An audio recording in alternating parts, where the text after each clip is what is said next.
Welcome back to History Unveiled. I'm Alex. And I'm Jordan. Today we're exploring the role of AIPAC during the Clinton administration and how it influenced U.S. foreign policy regarding Israel and Palestine. When we present the facts, the insincerity of Israel's position during and after the Oslo Accords seems obvious.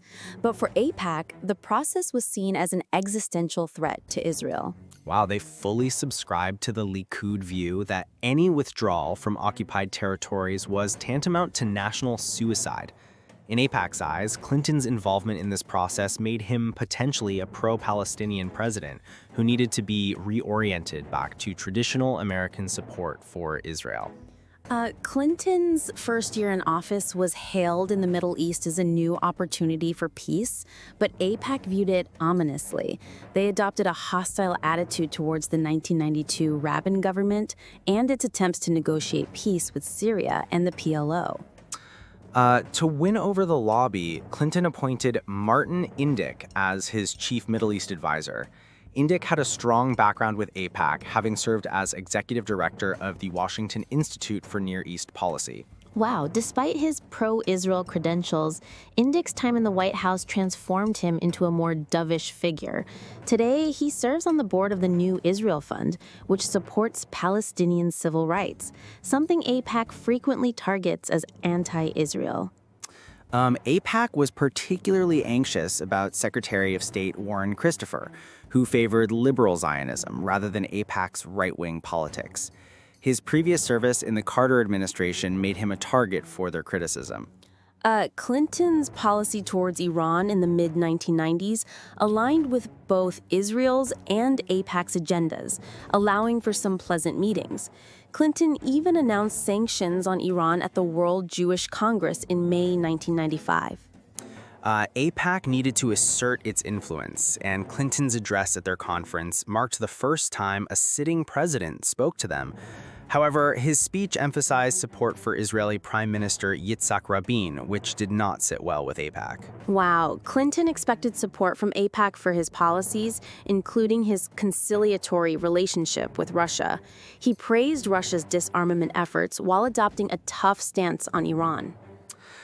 Keith Weissman, a leading AIPAC analyst at the time, noted that AIPAC aimed to prevent American aid to the newly established Palestinian Authority, often demonizing Palestinians as terrorists. Despite some attempts at moderation, AIPAC's tensions with the administration escalated after Rabin's assassination by a right-winged extremist. With Netanyahu's election, the Likud party regained control. Wow, AIPAC supported the Oslo Accords but expected concessions from Clinton, including sanctions on Iran and military aid to Israel. However, Clinton's second term saw a shift. During Clinton's second term, the Christian Zionist lobby began to gain prominence, with AIPAC taking a back seat to this movement and the neoconservative agenda. Wow, neocons became increasingly influential, advocating for a repudiation of the Oslo Accords and pushing for war against Iraq.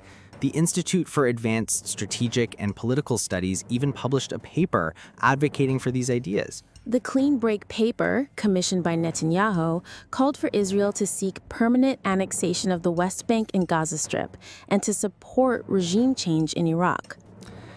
This strategy appealed to Likud's vision, legitimizing the use of force to address diplomatic problems, a principle Israel had employed in previous conflicts. While by 1998, AIPAC was closely aligned with neocon perspectives on U.S. policy in the Middle East, contributing to its internal divisions and a decline in funding from the American Jewish community. As Clinton and Netanyahu's terms drew to a close, the U.S. administration grew impatient with Netanyahu's reluctance to honor the Oslo commitments.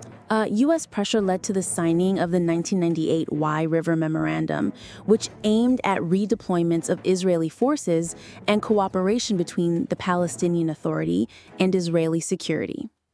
Wow, despite these efforts, Netanyahu's insincere commitment meant the Oslo Accords were essentially dead, with only minor expressions of dismay from the Clinton administration. Thank you for joining us today. We hope this discussion shed light on AIPAC's role during the Clinton administration and the complexities of U.S.-Israel relations. Be sure to tune in next time on History Unveiled as we continue to explore the historical events that shape our world. See you next time.